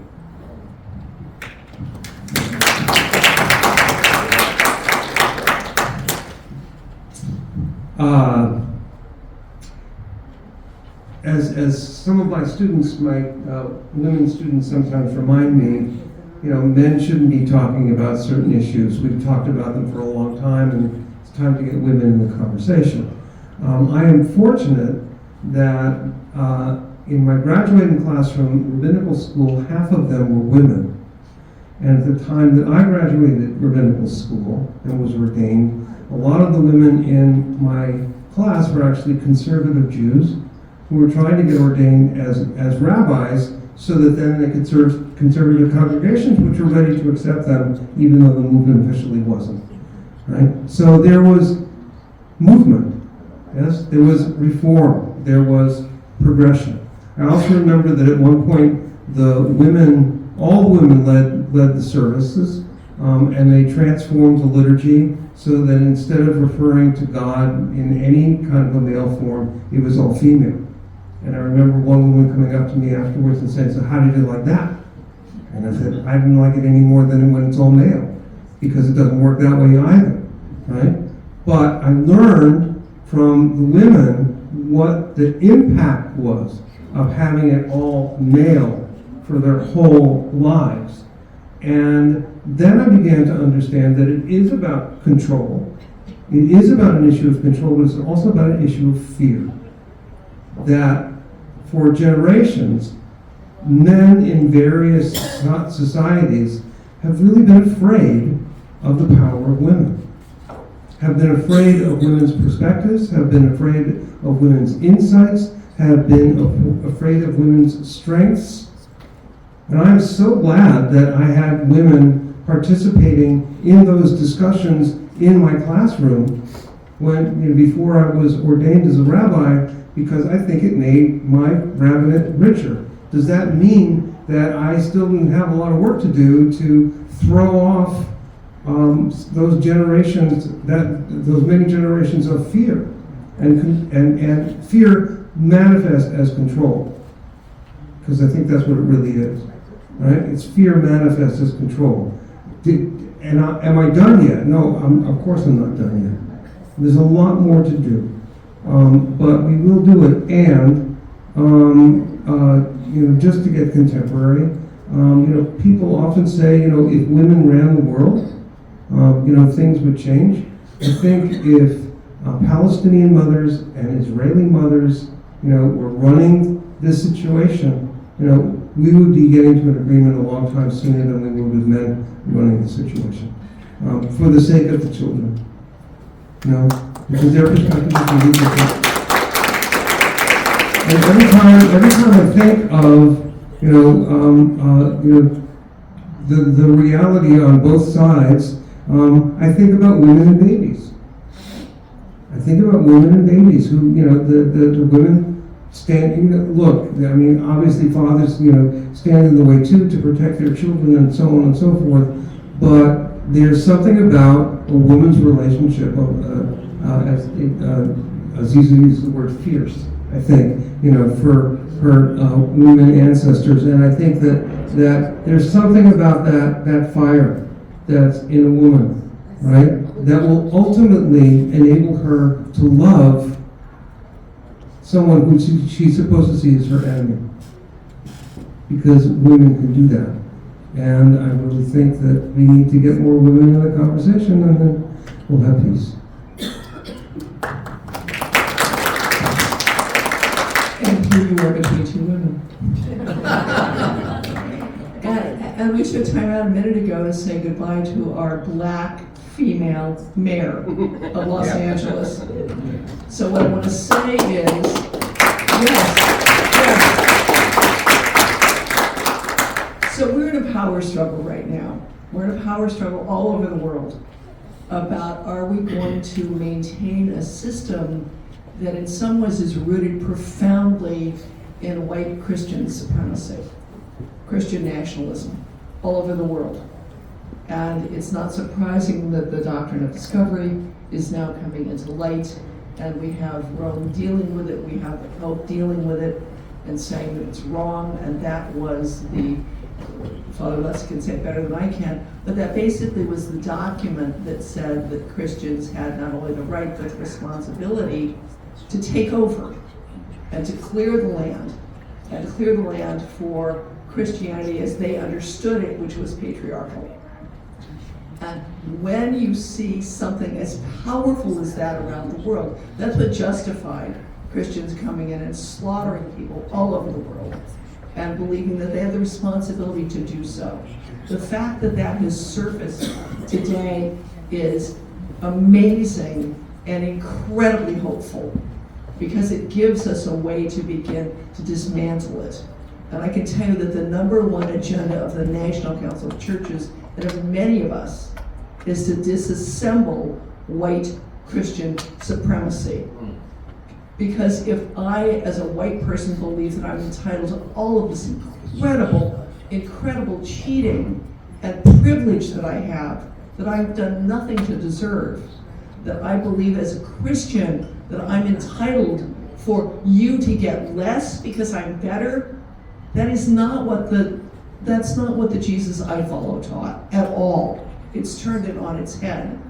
So we're in a moment that is threatening the power structure in the United States and around the world.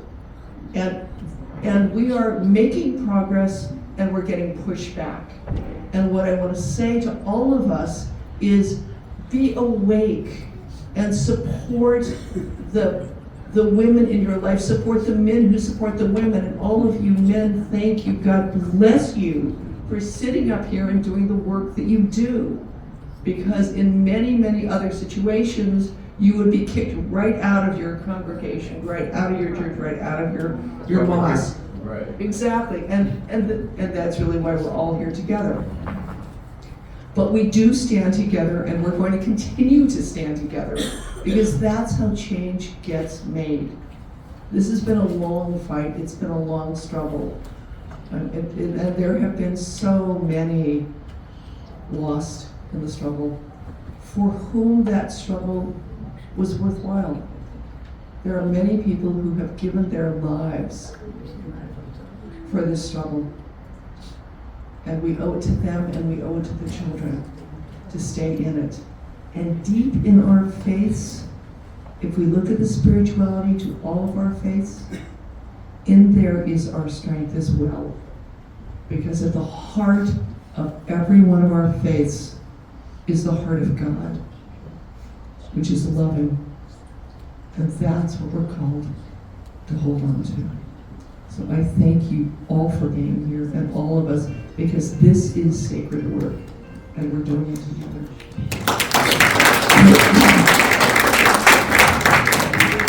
Before we go any further, I have a very special guest here. We have worked with several LAPD chief, assistant chief, lieutenant chief, but I can say this one has a special place in my heart. Chief, and I have to congratulate him. That's the first time we see you since that time that he's been promoted to assistant chief. The last time that he was here, he was deputy chief, and now he's assistant chief. Now when it's difficult to say deputy. And it's always been helpful to our organization, and we are grateful and appreciate what you have done, and please go forward and say a few words.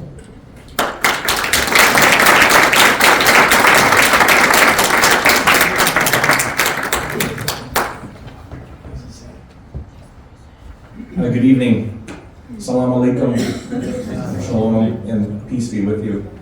You know, I just wanted to get up here, and when Dr. Namazka asked me to come speak to the group, and it really is an honor to be up here with this man again, plus this distinguished panel of individuals that many of you whom we've worked together in some of the forums that we've done here.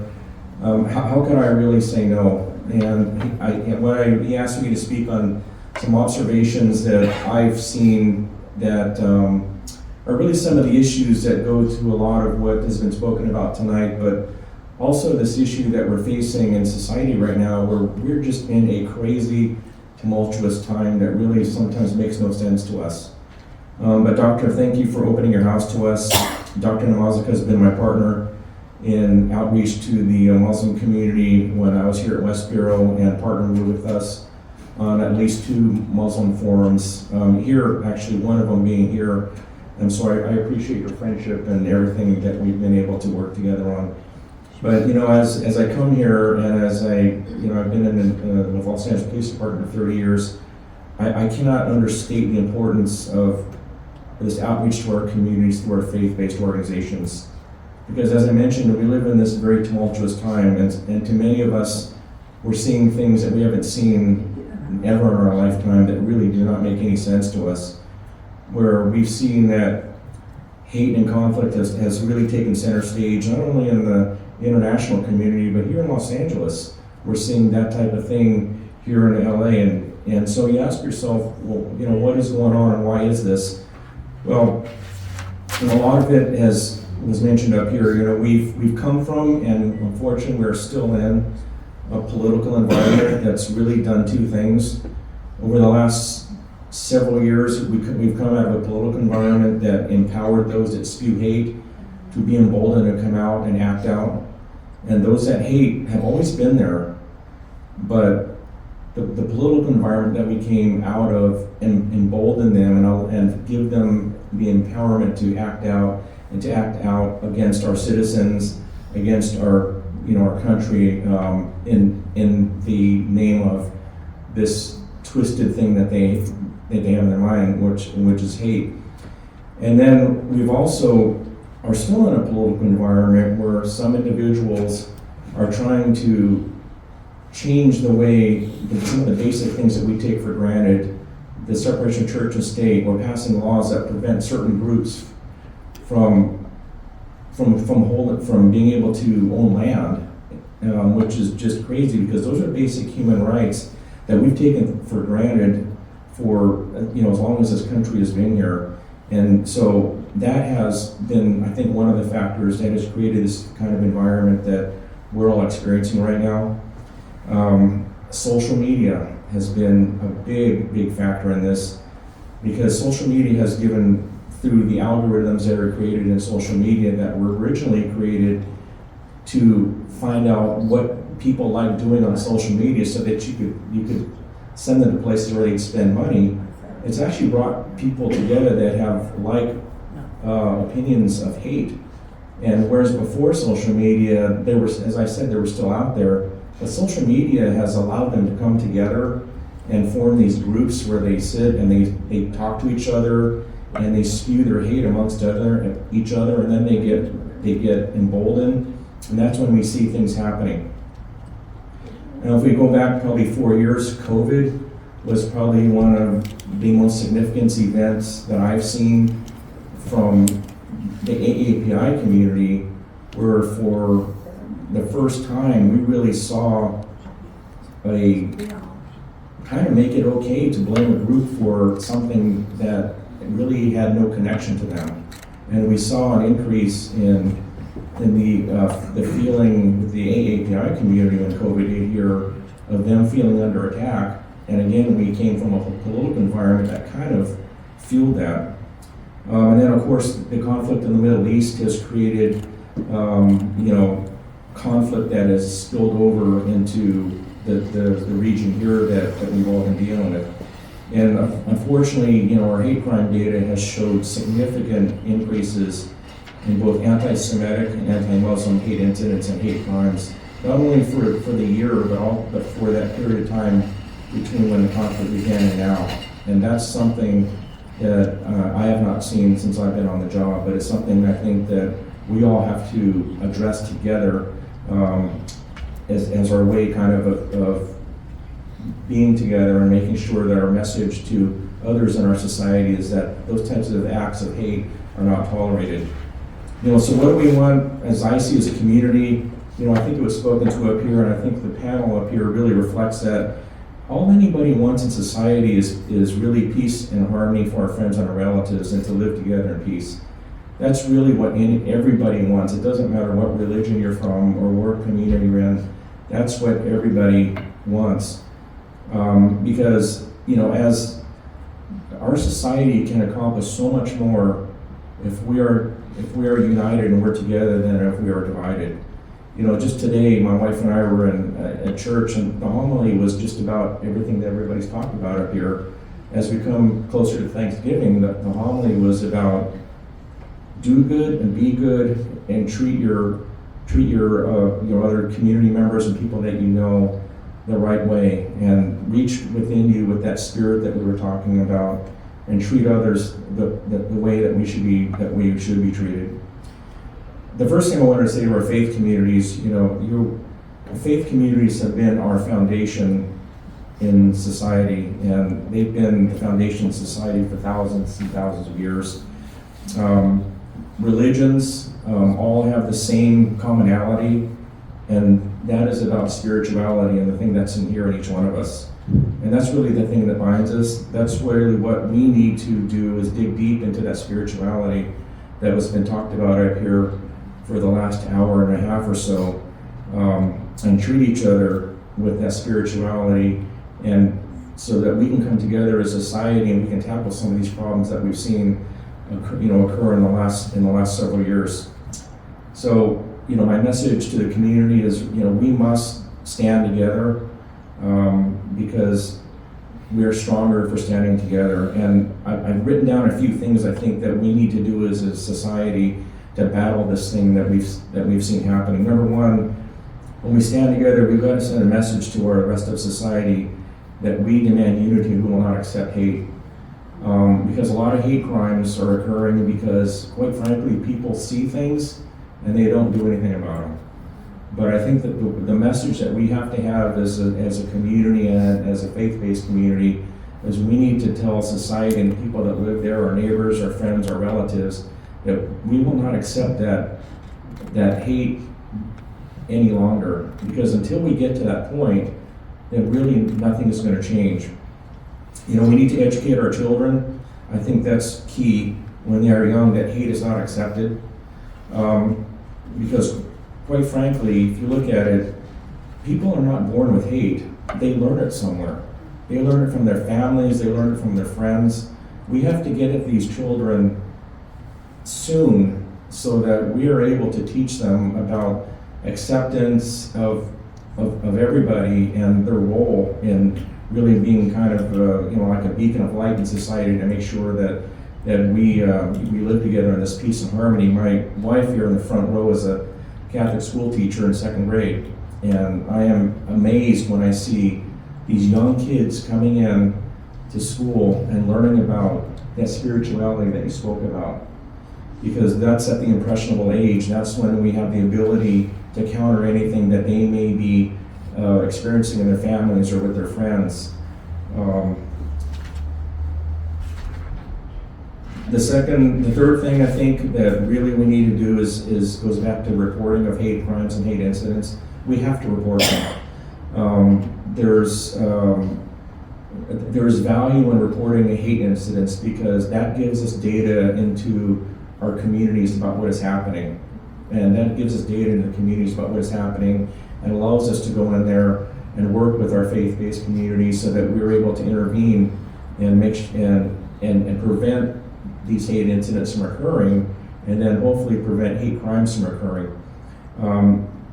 Probably towards the end of the year, you're going to see an effort by the LAPD where we're going to allow people to report hate incidents online now rather than having to call 911 and waiting for a police officer, because we realize that trying to call a police officer and waiting for an hour or 2 hours to report a hate incident, a lot of people just say, you know what, forget it, I don't have the time. So we're going to make that easier so that we can get more data, more information from our communities and give us a better handle of what's going on.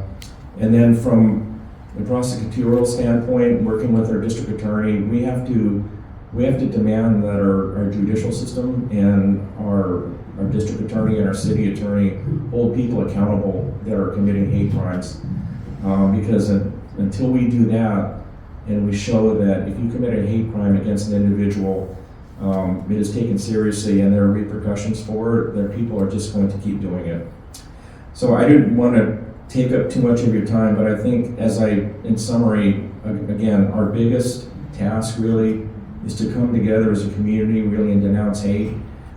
Because quite honestly, until we do that as a society, we are going to keep repeating some of the same things that we've seen over the last several years, and even going way back 70, 80 years in other parts of the world and other parts of the country. We've got to stand together to make sure that we are unified and we send a message to other people in society. Because I think until our community does that, we will not be able to achieve that peace and harmony that everybody simply wants to live in. So, Doctor and distinguished panel, thank you very much for your time, and it's been an honor to be able to address you.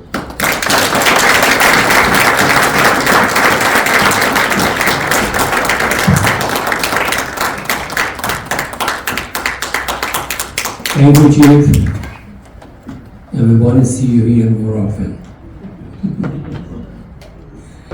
Okay, I want to thank the panel. When I look to this distinguished panel and the people here, I feel I have a family. And Iman is my family too. But the way we are, the way we talk to each other, we meet each other, and it's not the first time, it's the only location that I meet with the individuals that shows that could be great hope for the future that the people can live along. I want to thank you all for your time, and I think that we don't have any discussion that could be a little bit disturbing. We usually have the Interfaith program on YouTube. I don't know if you have any concern. If you don't want to be on it, we can delete your speech. But I hope everybody accept that, because this, you can go back to all of the discussion we had before. I always try to keep this non-political and try to keep it, to bring more people together than divide them. And thank you very much, and hope you have a wonderful time. It's always a blessing to know you guys. Thank you.